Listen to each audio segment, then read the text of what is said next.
Hi, I'm Ashley Smith Thomas, a millennial talking about freedom and national security for America. I'm the founder of Freedom's Fund USA, a nonprofit to protect freedom and national security. I am a speaker, advocate, and thought leader. I spent 2016 saving Christians targeted by ISIS in the Middle East. This was truly an eye-opening and life-changing experience as I watched and learned from my fellow Christians who longed for freedom. It was that experience that became the inspiration to start this show. In this show, come with me as I interview experts about key freedom issues in America and how we can protect freedom. Because if we lose our freedom, how can we bring freedom to the whole world? Let's take action together and let freedom ring.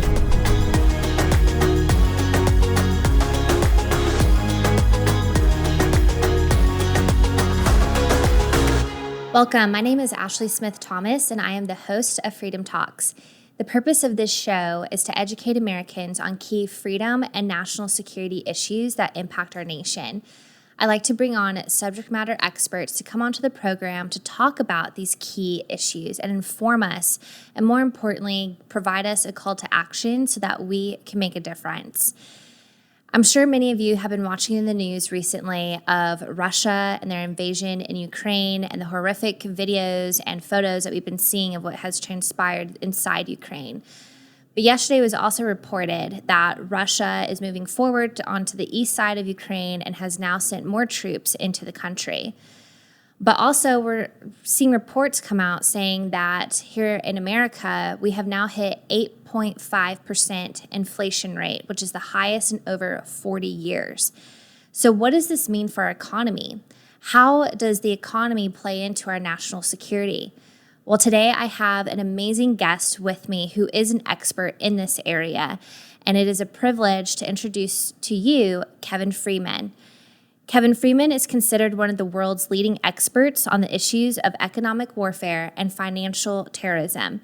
He has consulted for and briefed members of both the U.S. House and Senate, present and past CIA, DIA, FBI, SEC, Homeland Security, and the Justice Department, as well as local and state law enforcement. His research has been presented in critical DoD studies on economic warfare, Iran, and weapons of mass destruction presented to the Secretary of Defense and the Undersecretary of Defense and Intelligence. He has traveled extensively with research trips to Russia and China and throughout the world and throughout Europe and the Americas. He is also a senior fellow at the Center for Security Policy and a contributing editor to the Counter-Terrorist magazine. His show, Economic War Room with Kevin Freeman, is a digital media and weekly broadcast financial news show that provides new market insights to the challenges America and Wall Street face today, and it airs on The Blaze. Kevin, thank you so much for being here today. Thank you, Ashley. Good to be with you. So I know, and I've followed some of your work on the Economic War Room, your show, and I know that you discuss extensively how the market and national security go hand in hand. Can you explain that for our viewers, how the economy plays into our national security?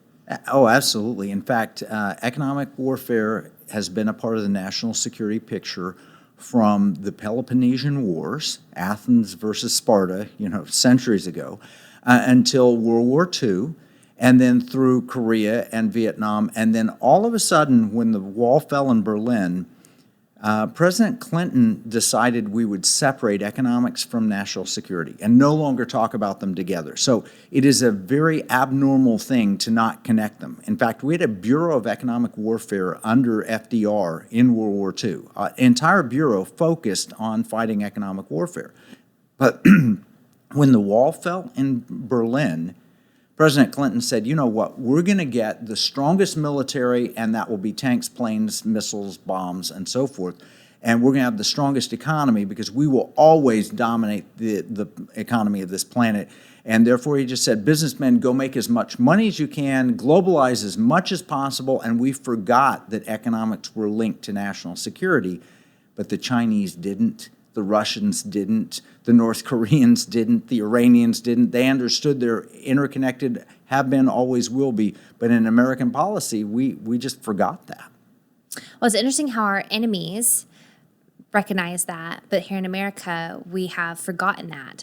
So, what do you think needs to be done to make sure that we bring the economy back into national security? Do you even see any headway into that right now here in America? Well, the good news is in 2008 with the stock market crash, I was called by the Pentagon and I went in and educated them on the issue of economic warfare. I wrote a book, Economic Warfare Risks and Responses, as a consulting effort. And I went to AEI and Heritage and all the think tanks and educated them. The problem is that we still have this American arrogance that is so profound that says the American economy dominates the planet, always has, always will, and we never think anything beyond that. And so what they did was they picked up offensive forms of economic warfare, and we're waging that right now in the Ukraine against Russia. We're waging offensive economic warfare, but we forgot that they have economic weapons too, and we created no defensive economic warfare. So what's it going to take is just an awareness that America is not a permanent guaranteed thing. If we have bad policies, our economy fails. We can't just assume that you can tax anybody forever, that you can print as much money as you want to, that you can do whatever you want to in the economy and the government says so, therefore the rest of the world will accept it. They will not. They are planning to remove America as the dominant economic power on the planet. They've been plotting it since 2013, and they're underway executing that plot. Well, I'm glad that you brought that up because I've been talking a lot about the CCP and how the CCP has been having this agenda of their global expansionism, how they want to be the leading market by 2049, which commemorates their 100th anniversary of being the Communist Party of China. And then you also have where they have a plan that by 2025, which they launched the plan back in 2015, to be the leading provider technologically. So the Made in China initiative. Yes. So do you see, or would you say that China is definitely a part of trying to remove the American economy from being the global leading market? There's no question. China feels that they have a rightful place as the center of the world, between heaven and earth, the middle kingdom. So you've got heaven, you've got China, the middle kingdom, and the rest of us. And in fact, in 1999, two senior colonels of the People's Liberation Army wrote a book entitled Unrestricted Warfare. And the purpose of the book was to explain how to displace America as the leading economic power and take that place by China. And any means possible, intellectual property theft, media warfare, rare earth minerals. But what's important is they've executed it almost perfectly. In 1999, the Chinese economy, believe it or not, was smaller than Italy's economy. Wow. They were not a major player. And they got us to sign the most favored nations agreement with them. They got the Clinton administration. By the way, few people remember, we talk Russia, Russia, Russia with Trump.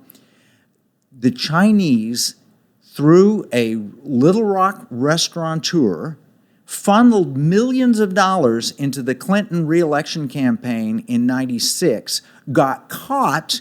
It came out and got censured by the Senate, came out in New York Times, Washington Post, everywhere. They were putting millions of dollars to get Clinton reelected. No question about that, and get most favored nation status, which they did get.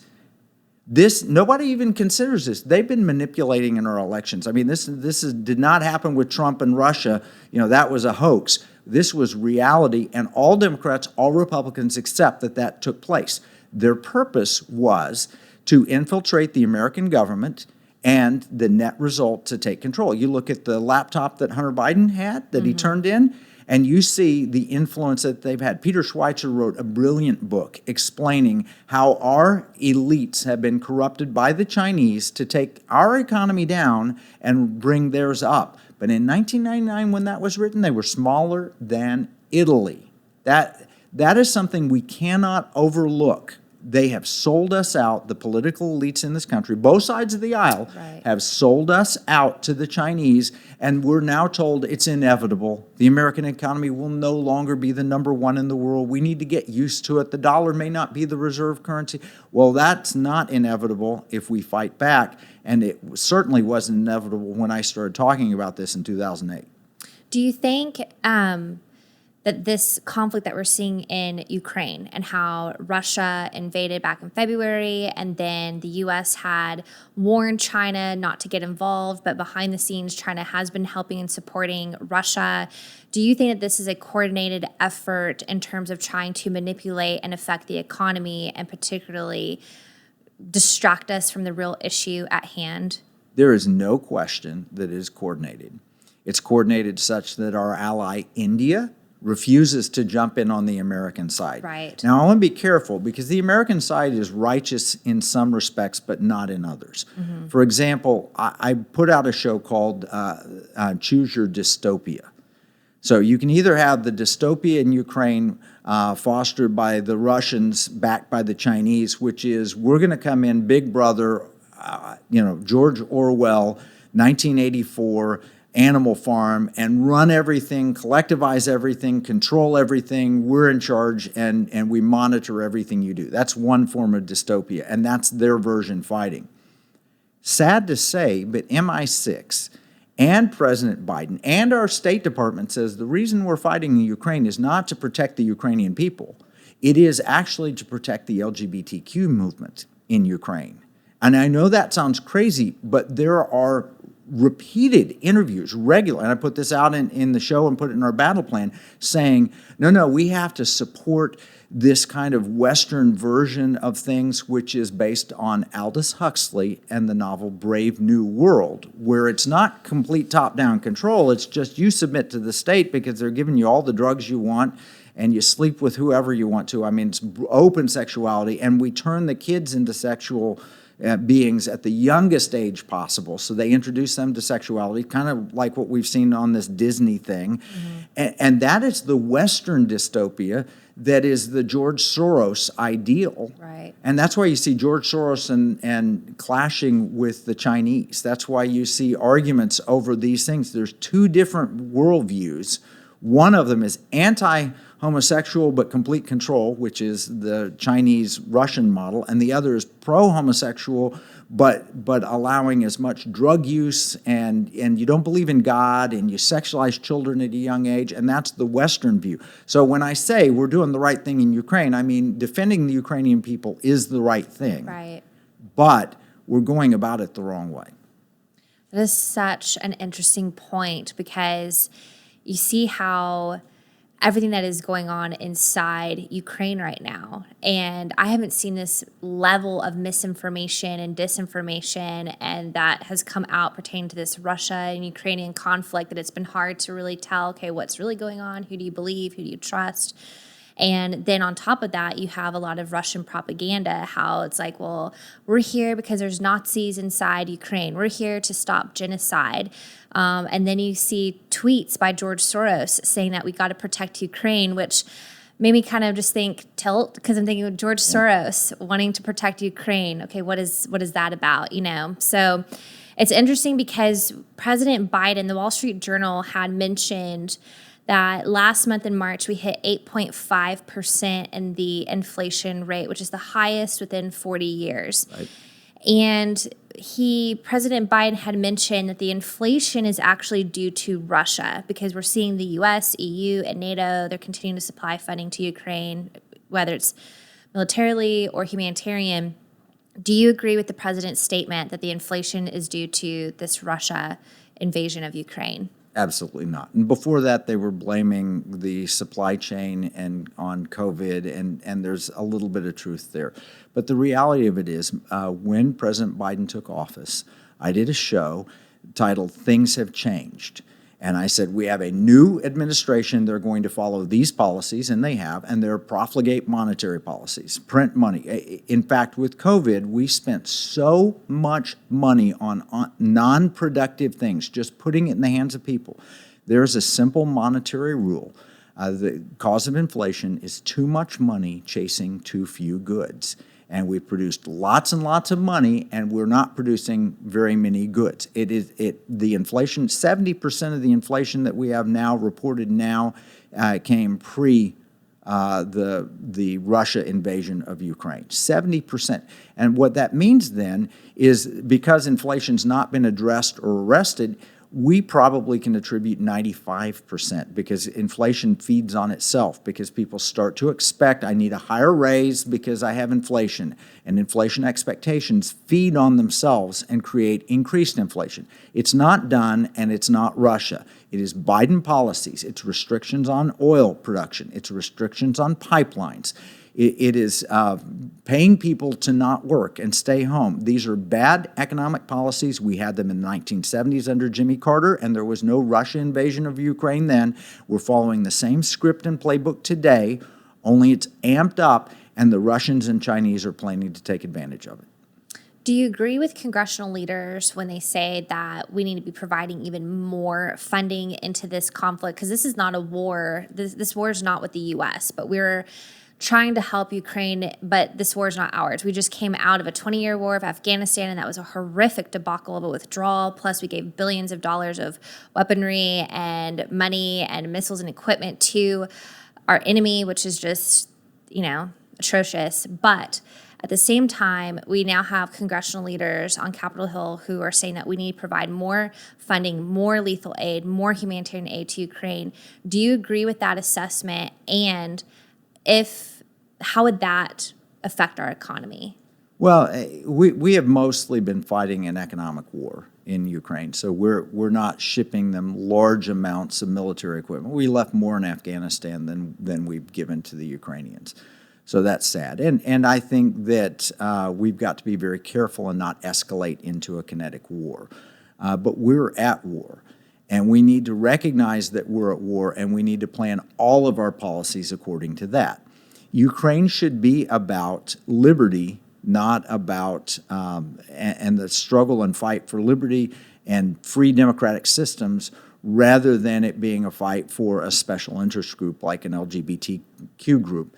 But I have no problem if we were taking the right mindset and starting with the assumption that we're at war here on a global basis, and we're going to have to target our funding to address that. So I don't mind spending $3, $5, $10 billion in Ukraine, but only if we're targeting it the right way.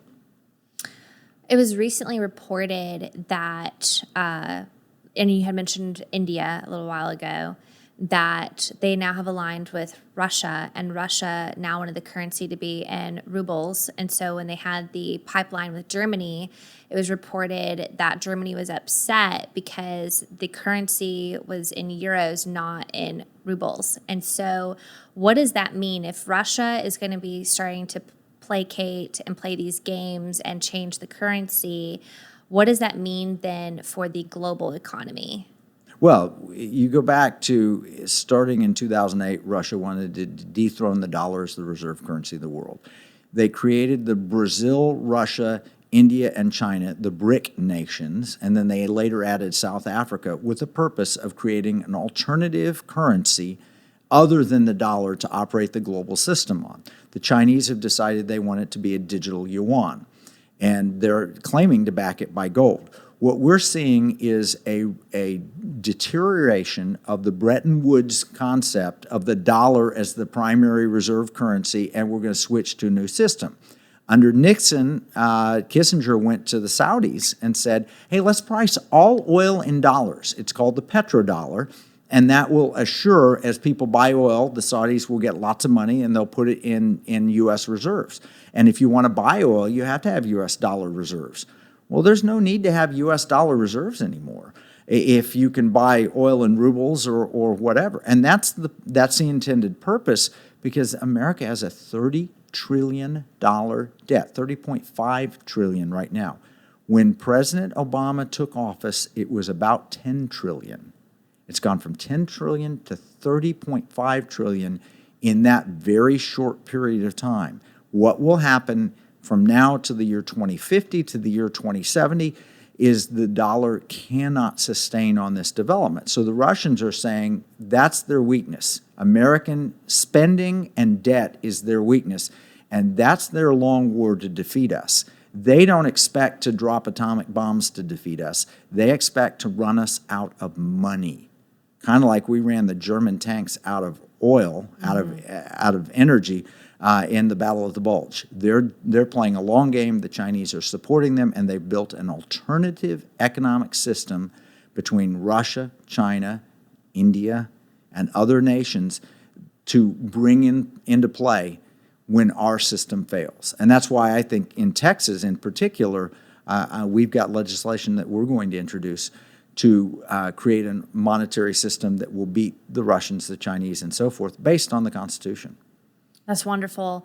I know that there's a coalition that's being built and has been built between Russia, China, and Iran. And we can start seeing how they've even flipped allied nations against the U.S. because now these nations, particularly those that are more economically unstable, then they rely on China for the economy, the development, the technology, and opportunities. Do you think in this situation that we're seeing play out right now in Europe and with Ukraine that China is also going to try and disrupt our market? We know that Russia is with the currency, but do you see China playing that game as well? Absolutely. In 2013, Xi Jinping came to power. Our own Senator, Ted Cruz, was doing a budget showdown, and he was reading Green Eggs and Ham from the Senate floor to keep a filibuster alive so that we wouldn't pass a bad budget. And at that moment, Xi Jinping said, we've got to remove the dollar as a reserve currency. And they made it very well known in the Chinese press, and I've got copies of the original articles, but they have been a part of this from that point till now. The Belt and Road Initiative is a debt trap for nations. When you can get India into this coalition, and India is mortal enemies with China. Right. When you can get Saudi Arabia to take different other than U.S. dollars for oil and join this coalition to a certain degree, and Iran is their mortal enemy, right, they are being very, very, very successful at a long-term play. And if you go back, I've written on this in globaleconomicwarfare.com, my blog. You can go back 10, 15 years, and you can read me warning, this is going to happen, this is going to happen, this is going to happen, this is going to happen. The tea leaves were all there for anybody who would look, and we're seeing it play out, but it is not too late. We still have the strongest economy in the world, with the mask mandates coming off on airplanes, with people getting back to work, with our liberty-minded system, with people waking up to the fact that Biden, I saw 1/3 of Democrats and like 65% of Americans believe he's been corrupted by the Chinese. When we see people standing up politically, when we see people wanting to get back to work, we have the best system on earth. Our system will win if we apply it and go back to the Constitution and build sound, stable policies like the digital Texan, which is our Texas-based alternative to the digital yuan, backed by gold, issued by a state, non-taxable way to own gold and silver, and under Article 1, Section 10 of the Constitution. So it's constitutional money. If we do these kind of things, we will win in a big way. That's amazing. And, what's interesting is how we're starting to see a lot of these tables turn and how, like you said, people going back to work, these mask mandates now being lifted, which is great for these airlines, and people being able to actually start moving forward again. One of the things that I wanted to ask you in particular is during the Obama administration, he had us enter into the JCPOA, which is the Iran deal. And when you actually read it, it does nothing to better America. It does nothing for us rather than we're basically giving money to the enemy. So under the Biden administration, President Biden is wanting to enter back into the Iran deal. But it's now been reported that it's Russia and China who are now negotiating the Iran deal. So our enemies are basically creating a plan with our enemy, but then yet the U.S. wants to come into that agreement. It makes no sense at all. But if that happens and this should move forward, what are your concerns about us potentially entering into that agreement? Well, last time I was concerned, they showed up with pallets of cash. and they presented Iran a way out. The Iranians have been developing nuclear weapons. We know that, and that is a great fear for the world and a great fear for the Saudis. And I remember I was in Moscow in 2006. I met with the Russian energy minister. I was at a conference for a securities company. And we said, why are you letting the Iranians develop a bomb? They said, well, it's good for oil prices. It keeps energy prices higher to have a little bit of instability. Oh, but don't worry, we won't let them blow it up on anybody. Well, I'm concerned that the Iranians and the Iranian people don't want this. The Iranian people want liberty. Right. Like every other people across the planet, they want genuine liberty. But I'm concerned that if we re-enter this deal, that we'll wake up and find that they've developed a nuclear weapon and now they're threatening their neighbors, if not trying to attack Israel. Right. So this is a serious issue. What we ought to be doing is supporting the Iranian people and helping them find liberty. This is one place where it would make a difference for America to encourage. Speaking of nuclear power and nuclear activity, I saw recently that you had Frank Gaffney on your show to talk about what if we went nuclear. Do you think that we're going to see a nuclear fallout with Russia? Do you think that we are headed in that direction? It's possible. I hope not. The Russians certainly have the capabilities. They have more nuclear weapons than we do. The Chinese have more than both of us. The Chinese have them in underground. They have underneath China. They've got this extensive railway system so they can move missiles around. I mean, if we go into nuclear war, we Americans always assume that America is going to be the strongest nation on the planet. Not necessarily true. The strongest economy on the planet, and that we could always punish our enemies if we really wanted to. Well, our nuclear capabilities are antiquated relative to some of these nations. And they have hypersonic missiles. We do not want to go there. So we should avoid that. I certainly hope that we won't end up there. And then my last question here is that as Americans and those who are watching this situation, what can we expect the market to do if Russia continues their war in Ukraine? Because now there's reports talking about how they're looking at potentially seizing Finland, Moldova, and other surrounding nations around Ukraine. How would that affect our economy, and how should Americans prepare for that? The longer this goes on, the greater the threat to the global food supply. A lot of our fertilizer comes from Russia or petroleum products. And there are potentially people starving around the world if we have only a limited number, like 90 days worth of global food supply. And if you eat into that even a little bit because of a prolonged war in Ukraine and Russia, who are breadbasket countries, I mean, they produce lots of the global food. You could have uprisings around the world. We could be in a very tumultuous situation. What would it do to the American economy? Well, number one, the American economy is facing a dozen Federal Reserve increases. And the stock market appears to be relatively overpriced for higher interest rates. And when the interest rate goes up and we have more inflation, it could hammer the markets. On the other hand, if we were in a hyperinflation environment, which is sadly a low risk but a real risk, you go into hyperinflation where the dollar loses its value worldwide and at home, and you see price increases not 8.5% in a year, but 8.5% in a week, like a Zimbabwe, like a Argentina, like a Venezuela, like Weimar Germany. That could happen. That has a very unique effect on the stock market in that the stock market is actually a real asset as opposed to just the paper money. So you own a piece of Apple or you own a piece of Tesla or whatever. And even though their earnings will get hit, people will rush to buy stocks because they've got to have something quick and liquid they can put their money in. And we saw stock market boom, for example, in Zimbabwe. When their currency collapsed, their stock market boomed. It didn't offset the currency collapse entirely, but it offset part of it. And the net result is you actually wanted to be an owner of Zimbabwe stocks for a period there. So it could have a perverse effect, but in the long run, it's corrosive to markets. We need stable currency, stable monetary system, a global food supply, so a stable world, and people willing to work and they're willing to work without demanding this increase or that increase. So this unionization, all of this looks like the most likely outcome, a return to the 1970s, unless we switch policies. That gives us the midterm elections and then the presidential election to reverse course, because otherwise we're looking at 1979, 1980, 1981, which were really miserable times for the market and the economy. And as we close here, what is a call to action that you would provide viewers so that way they can take action to make a difference? Well, twofold. One is pray, because the removal from God from society that this administration has an Easter celebration, doesn't mention God.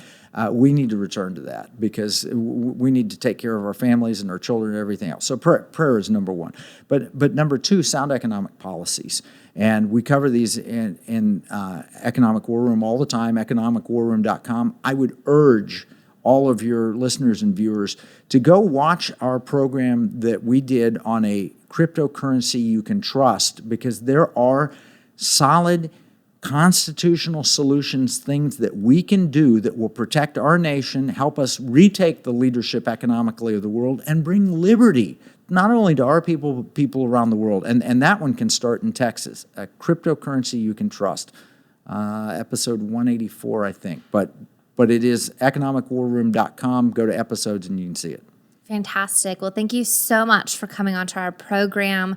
I greatly appreciate it. And thank you so much for just giving us valuable insight and explaining how this works on the global market and the economy and how that ties into national security. And I look forward to having you back, because I'm sure we can have even further, deeper discussions on national security issues. Oh, thank you, Ashley. Appreciate it so much.